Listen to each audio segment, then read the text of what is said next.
A paz do Senhor, meus queridos, amados irmãos, tudo bem? Sejam todos bem-vindos ao canal Descomplicando a Teologia. Se você é novo aqui no canal e não me conhece, eu sou o pastor Giovanni Santos, pastor da Igreja Evangélica Assembleia de Deus, e para mim é um privilégio poder contar com a sua participação. Nesse canal, sempre você vai estar encontrando alguns vídeos relacionados à Palavra do Senhor, relacionados à escatologia. Eu sou autor desse livro, olha, Descomplicando a Escatologia, há muita escatologia, e nesse canal você vai encontrar muitos vídeos relacionados à escatologia, desde o arrebatamento da igreja até Novos Céus e Nova Terra. Sempre também nós estamos comentando a lição dos jovens e a lição dos adultos da nossa EBD. Estamos hoje comentando a lição de número 11 da nossa EBD relacionado à turma dos jovens, tá bom? Se você é professor da Escola Dominical dos Jovens ou se você é algum componente, do grupo de jovens, você vai gostar muito dessa aula que vai estar lhe ajudando na sua aprendizagem. E se você é amante somente da Palavra do Senhor, também estaremos aprendendo muito. Hoje nós estaremos estudando sobre a lição 11 que está tratando acerca de Ageu, a atenção para com a casa de Deus. O profeta Ageu, que é um dos profetas menores, e é o segundo menor livro do Velho Testamento, é o profeta Ageu, é o qual nós vamos estar estudando. Eu sempre inicio perguntando se vocês conhecem o livro de Ageu, se vocês já leram alguma coisa. Quando você ouve esse nome, profeta Ageu, o que é que faz? Você lembra de quê? Qual é o versículo, qual o texto, qual é a história que faz com que você possa estar lembrando somente ouvir o nome Ageu? Ou você não conhece nada? Tem muitas pessoas que nunca leram o livro de Ageu. E eu recomendo porque é de muita importância para com as nossas vidas. Porque no livro de Ageu, um dos temas principais vai ser relacionado a isso daqui mesmo. Olha, a atenção para com a casa de Deus.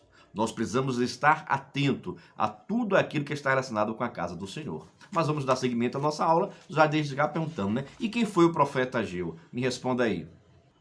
O nome Ageu, no hebraico, vai significar festivo ou festividade. Alguns teólogos acreditam que provavelmente o profeta Ageu ele nasceu no período de alguma festa importante da nação de Israel.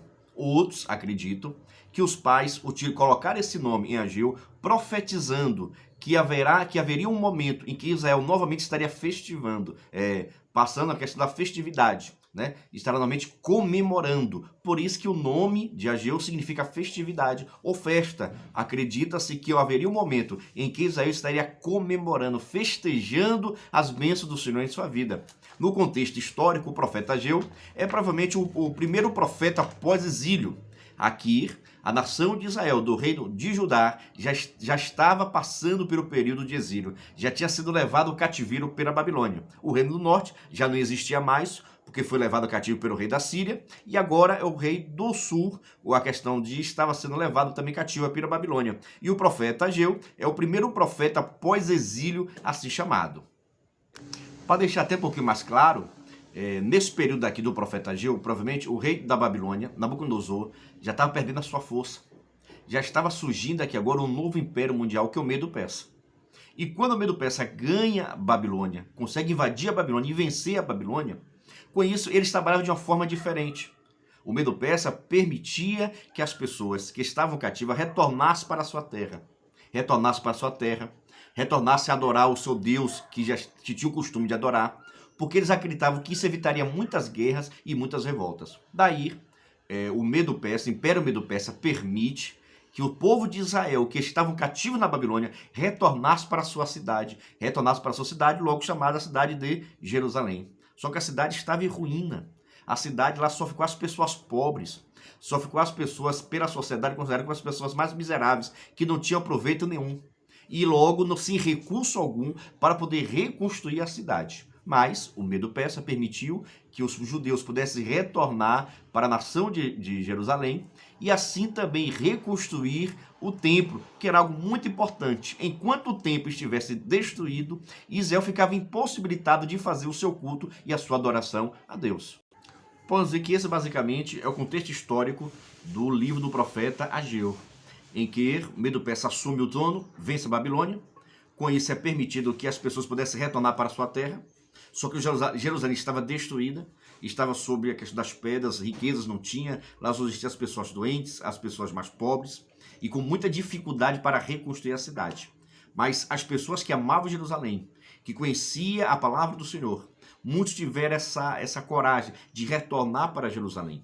muitos sacerdotes, pessoas que tinham amor grande pela obra do Senhor, retornam para Jerusalém, para que assim pudesse estar reconstruindo os muros da sua cidade, sinônimo de proteção, e reconstruindo também um novo templo, para que possa servir de adoração ao Senhor, para que possa estar assim, dar novamente uma nova forma à sua religião, que era adorar o Senhor e Salvador Jeová. Mas o profeta Ageu, ele vai exatamente surgir profetizando com relação a isso. O encorajamento, chamar a nação, o povo, para que pudesse ter essa disposição de estar construindo um novo templo de adoração ao Senhor. Quando inicia essa obra com muita disposição, com muita coragem de construir um novo templo.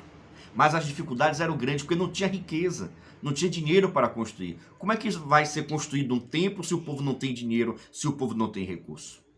E a partir desse momento, a grande batalha era essa: como conseguir recurso, como conseguir dinheiro, para que o templo desse ser erguido e um templo bonito, que pudesse representar a sua religião, representar o seu Deus. E a partir daí teve essa dificuldade de como construir um templo se o povo não tinha recurso. Me diga aí, como construir um templo se as pessoas têm recurso? Sem falar que os judeus também receberam muita uma oposição, né? A questão dos samaritanos, que viviam também naquele redor, viviam em todos esses ambientes.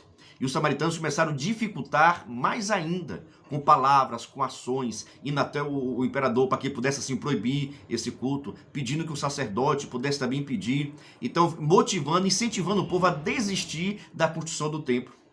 Então você percebe que o povo não tinha dinheiro, não tinha recurso para construir, e mesmo assim dos samaritanos dificultava mais ainda a construção do templo. E a partir nesse contexto daí que o povo de Israel começa agora a deixar a construção do templo, parar a construção do templo e começaram cada um a cuidar da sua vida. Devido a essa dificuldade existente, pararam de construir o templo e começaram a construir suas próprias casas. Esse recurso que eles tinham, algum dinheiro que eles tinham, começaram a juntar e cada um estava construindo a sua própria casa. Então deixaram de construir a casa de Deus para cada um construir a sua própria casa. Aí o profeta Ageu se levanta para trazer e mostrar o seguinte: de que adianta vocês terem essas casas de luxo? De que adianta vocês terem a casa de vocês e o nosso Deus não ter uma habitação? E o nosso Deus não tem uma casa? Nós não temos um lugar para nós estarmos adorando ao Deus. Aí o profeta Ageu levanta esse clamor, levanta essa palavra para que o povo já pudesse se arrepender e retornasse novamente à condição do templo. Porque cada um deixou o fazer da casa do Senhor e passou a cuidar das suas próprias vidas, das suas próprias casas. Deixa eu já abrir um parêntese. Assim acontece muitas vezes com a gente. Muitas vezes abandonamos o nosso ministério, abandonamos a casa do Senhor, deixamos de exercer o nosso ministério para exercermos outras profissões, exercermos outras situações, construirmos outras coisas para nós, deixarmos de cuidar da casa do Senhor para cuidar somente da nossa vida. É claro que nós precisamos dar assistência à nossa família, mas nós não podemos deixar jamais a casa do Senhor. Nós precisamos ter essa atitude de cuidar das coisas do Senhor, mas também cuidar das nossas vidas. Precisamos ter essa muita atenção, porque o povo de Israel caiu novamente nesse pecado. Deixou de fazer as coisas do Senhor para estar somente fazendo suas coisas. E é claro que Deus não vai deixar isso quieto. Deus vai agir e vai mover para que a sua obra possa continuar por meio de mim e também por meio de você. O povo de Israel assim retorna, depois dessa palavra, depois dessa chamada do profeta Ageu, o povo retorna novamente à condição do templo. Mas de repente começa a tirar os entulhos, começa a limpar tudo. Eles começam a perceber o seguinte, que esse novo templo não tinha nada semelhante ao templo de Salomão. Que esse novo templo que estava sendo erguido não tinha beleza, não tinha formosura, não tinha riqueza nenhuma. No templo de Salomão, o ouro, irmão, estava em tudo que é lugar, existia ouro no templo de Salomão. Já nesse novo templo que estava sendo erguido, não tinha beleza nenhuma, não tinha formosura nenhuma. Até o seu tamanho era menor. E isso entristeceu muito o coração do povo, porque o povo dizia, como é que pode? Como é que nós vamos construir uma casa pequena dessa? Como é que nós vamos construir uma casa dessa sem ouro, sem formosura alguma, sem nada bonito? Os outros templos, o templo de Salomão era um templo tão bonito, e hoje nós não conseguimos mais construir um templo tão bonito. E por causa disso, o coração do povo de Israel enfraqueceu. A nação de Israel parou também de estar construindo esse templo, porque olhava e queria, mas nós queremos um templo melhor, nós queremos um templo mais bonito, nós queremos formosura, nós queremos ouro. Só que o povo não tinha ouro para assim fazer. O povo não tinha riqueza para que esse novo templo pudesse ser tão belo quanto foi o do profeta, o do rei Salomão. E isso entristeceu muito e fez também o povo parar. a construção do templo, porque o templo não era bonito, não era formoso, como assim foi o templo do nosso rei Salomão.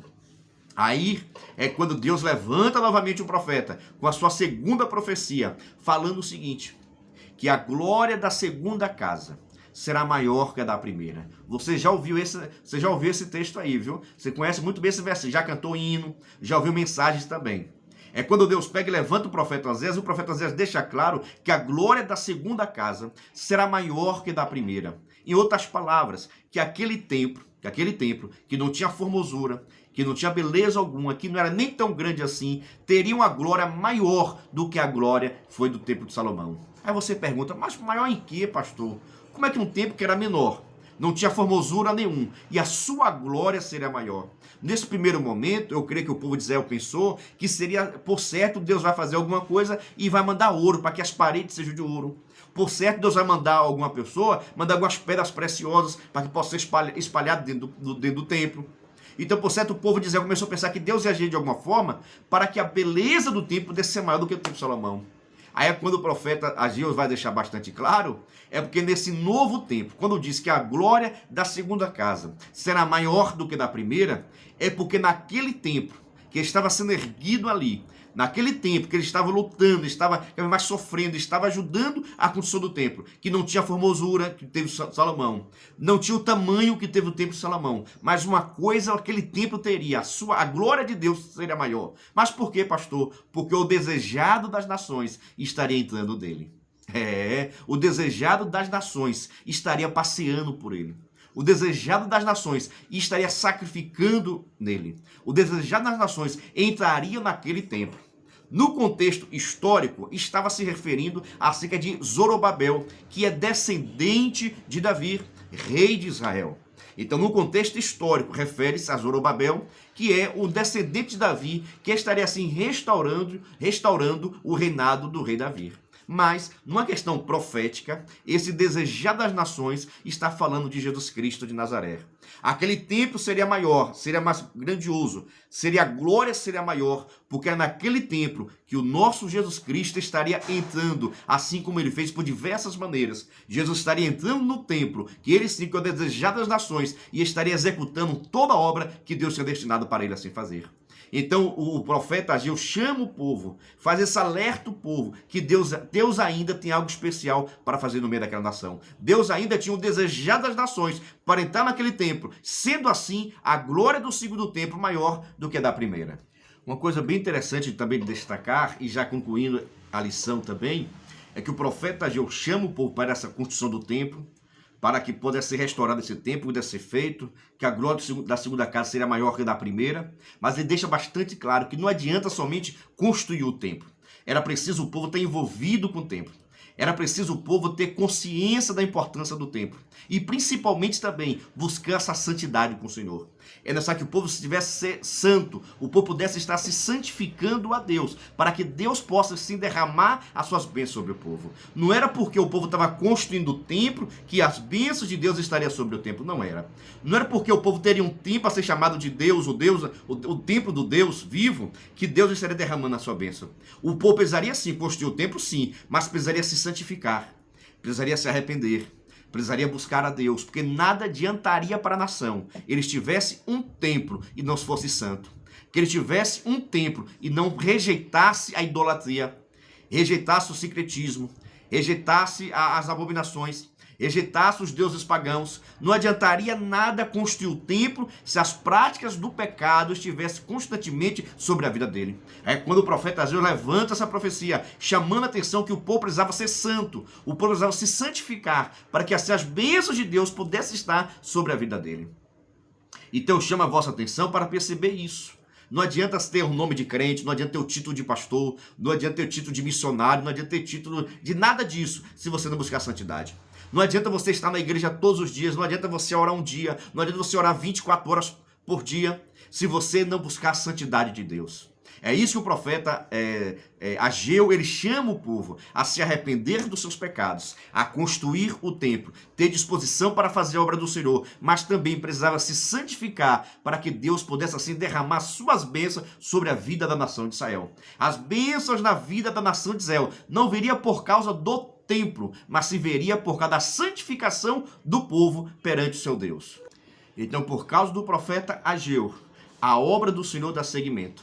Por causa dessa profecia, por causa dessa palavra, por causa desse entendimento, o povo de Israel acredita no profeta e começa a colocar agora em prática. E começa agora a executar a obra do Senhor. E com isso, o segundo templo, a obra do segundo templo, ela é concluída. Ela é feita para a honra e glória do nome do Senhor Jesus. Com isso, o culto em Israel é restabelecido por causa disso. Aí nós sabemos que vai entrar na história Zacarias, Zorobabel, que nós vamos falar mais posteriormente no próximo vídeo, que nós vamos estar tratando acerca também do profeta Zacarias. Mas eu deixo aqui essa palavra e que Deus lhe abençoe, que o Espírito Santo esteja sobre a sua vida. E se você gostou desse vídeo, se inscreva no nosso canal, ative o sininho e mande para que mais pessoas possam ter acesso a esta palavra. Deus abençoe a todos e até o próximo vídeo, se Deus assim permitir.